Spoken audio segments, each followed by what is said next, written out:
Wherever you are watching this, I'm pretty sure it's been a rough 2 years for you and for all of us. But I want you to take this time to actually digest the fact that whatever that's happening around you, it's affecting you. I don't know about you, but for me, I feel like we didn't have time to actually step back and realize the magnitude of the impact of these happenings towards our well-being. And you may ask how does it affect us? And that's probably because it didn't impair your ability or impair you physically to carry out routine like pre-COVID days. Replying to emails, attending to client meetings are actually more important, and it seems like COVID is not a big issue to you. And some even say life goes on, which I concede there's truth contained in that statement. But for those who lost their loved ones due to COVID, would beg to differ. It must be a lot to take in, right? First, when COVID happened, you didn't have a choice, probably forced to still go to work, and while the most of us just stay home to stay safe. Second, you've done all you could to make sure your loved ones are all safe, but some things just get out of hand. And third, when things happen, society then pressures you to move on quickly with life because grief is temporary. But we forget the fact that grieving in times like this is definitely different in a setting where there is no COVID. So I want to run through with you some events that happened in Malaysia this year alone. While, of course, I'm mindful of my words, I'm not here to point fingers or intend to be seditious. So, of course, we first had COVID, still happening, the declaration of state of emergency, the deportation of Myanmar nationals back to Myanmar despite the pandemic and the military coup, custodial deaths, which is happening time and time again, the delay in the implementation of Undi 18, and the white flag movement. So looking at all these events retrospectively, it shows that we have actually been through a lot, and in fact, it's a lot to digest. And because when all that happened, and while you're conscious that all these events happen, life goes on. So an interesting observation is this, that when, for whatever that's happened, we actually didn't have much choice, right? Maybe at some point we even feel like we are powerless, useless, and to a certain extent helpless. So as much as you want to make change to improve the situation, you probably can't. But let's take the white flag campaign as an example. Right, the white flag campaign, if you don't already know, it's a grassroots level social movement aimed to help those in dire need of basic necessities, and especially those who were affected because of the lockdown, helping those people to stay alive, right? And for this single campaign alone, we witnessed the power of the Rakyat Malaysians coming together just to help. And then we've also seen the kitajagakita.com app, fundraisers upon fundraisers initiated by individuals and NGOs, food bank. And while I said this a while ago, that for whatever that's happened, we didn't have much choice. But for an individual or a group of individuals coming together to initiate or make changes, to centralize initiatives, have food banks, fundraisers, thinking of ways to reach out nationwide. In doing all this, we essentially had a choice. We have a choice to go for that extra mile to help people. I mean, try asking these people who actually planned campaigns like the white flag campaign. Ask them why did they do it? Because they can actually choose not to do it in the first place. So there's also a counter argument on wanting to make small changes. So it's rather demotivating for people who wants to make small changes, because people will also say, Why make small changes when the outcome of these small changes are not making systemic changes?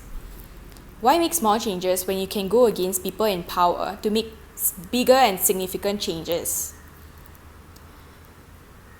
So, but again, for people who believe in making small changes,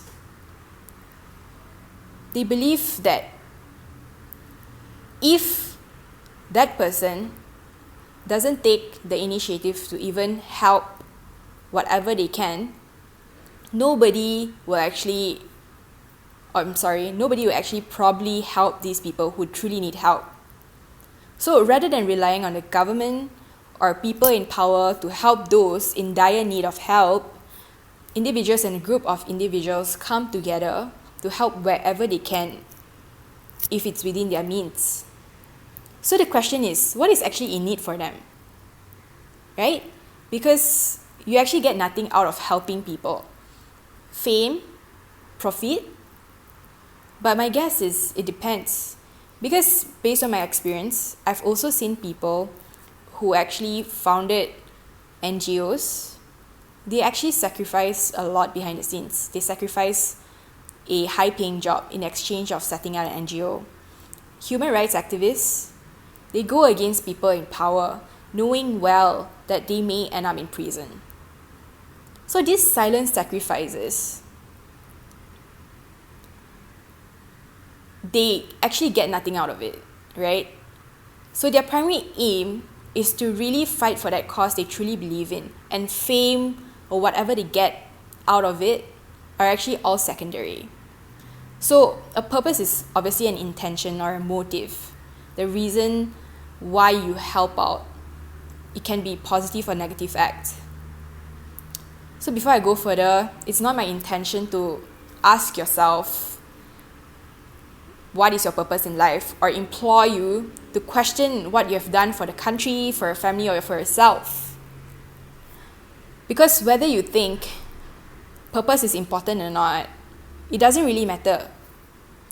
In whatever you do in life, in this exact moment, there's already always a purpose for a purpose, right? A simple example can be you want to hang out with a friend. So what's the purpose of hanging out with a friend? Of course, you want to have a good time, you want to bond with them.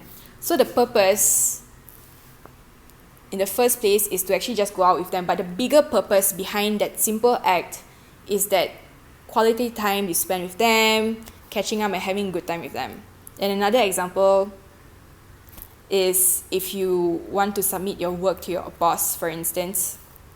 Of course, before you submit your work to your superior, you would want to be diligent in crafting your work, making sure you've done all you can, do it properly before you submit it. So the purpose of you being diligent in the first place is for a bigger purpose, which is to submit your work. Right? So the bottom line is, so whatever you do, there's already a implied purpose for a bigger purpose. There is an end goal which you're looking at. And this leads me back to what I said about what happened in Malaysia this year alone.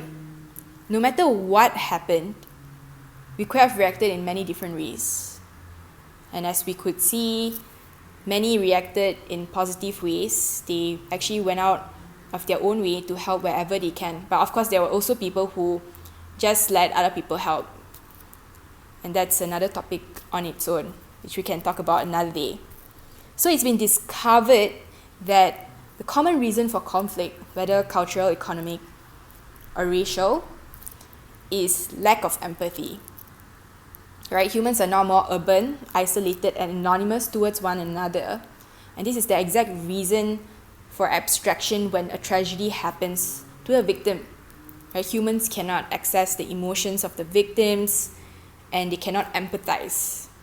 So when a situation is bad, when there's a tragedy, the first question we ask is what others are doing to help. What is the government doing? What are the organizations doing out there? But we fail to ask ourselves the same.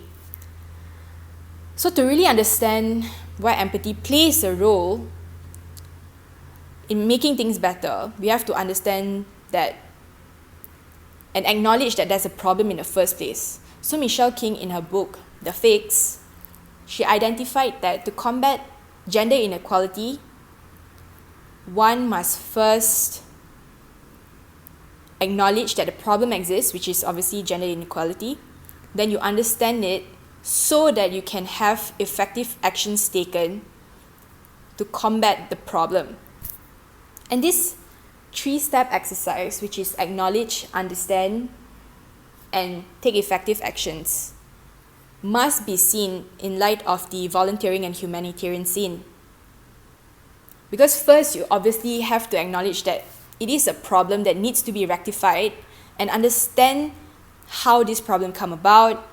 Then can you only take effective actions to combat the problem or to help lessen the burden. And studies have shown that volunteering and being involved in humanitarian work can actually drive empathy levels in society. Right? Because volunteering is really you helping out all that you can without incentives at the end of the day. And this is actually because those engaged in volunteering work, they are more likely to be able to relate to how the beneficiaries feel when they are with the beneficiaries. They understand because they, in the first place, choose to volunteer. They know that that's a problem. Then they understand when they're with their beneficiaries, why they go through it, and why is the problem there in the first place. Then they take effective steps to help the beneficiaries. So maybe some of you wonder, who am I representing, right, to be speaking here today? Because I really am just an ordinary person here. And what can someone like me do to make small changes even? So there was this one day a few months ago, and I posted this on my Facebook. I felt very, very overwhelmed with what's happening in Malaysia. And the fact that I can't help out as much as I want to. And it kind of paralyzed me mentally that whatever small changes I want to make will never be enough. But I was reminded because of a comment on a Facebook post that actually we don't have to make big changes. And all we have to do is do what we can, because it's always better than making no changes at all. So when I was 18, I was lucky to be selected to volunteer in Cambodia alongside another 39 Malaysian youths. And this program was initiated by the Malaysian Youth and Sports Ministry. I went to Cambodia to build latrines. And apparently, at that time, not sure about now, the death rate in Cambodia was the highest amongst ASEAN countries due to hygiene issues. And this may come as a surprise to some of you. Many villagers that in their house, they don't have toilet in or out of their house. That plays a big problem in Cambodia. Anyway, my time in Cambodia made me realize that when I come back to Malaysia, I need to do even more. Because if I can go to Cambodia, the extra mile to get out of my country to help the people there, why can't I do it in my own country? So when I came back, I looked up for even more opportunities and I realized there's plenty, especially in KL and Selangor. I came across this organization called Small Changes Malaysia, which I happened to stick around for quite a while. But then as time goes by, I realized that life and reality clashes. So I cannot commit to being with an organization, and that's the reason why I start doing things on my own capacity. And that's probably what I'm known for now, doing fundraisers on a personal level. So my experiences in volunteering and doing humanitarian work taught me to believe that each of us as an individual have the capability to help wherever we can, if we want to. If you alone can help someone go through their day, although your effort may be short-lived, don't you think that it's better than nothing at all? Because without your initiative, they might not even get help at all. Or they might not even live to witness the long-term change that we are all fighting for. So this is exactly why many activists say we live a day to fight for another day. Because while all of us want long-term changes, the truth is, if it's that easy, it would have it wouldn't have taken us years, decades, until today, because we are all still fighting.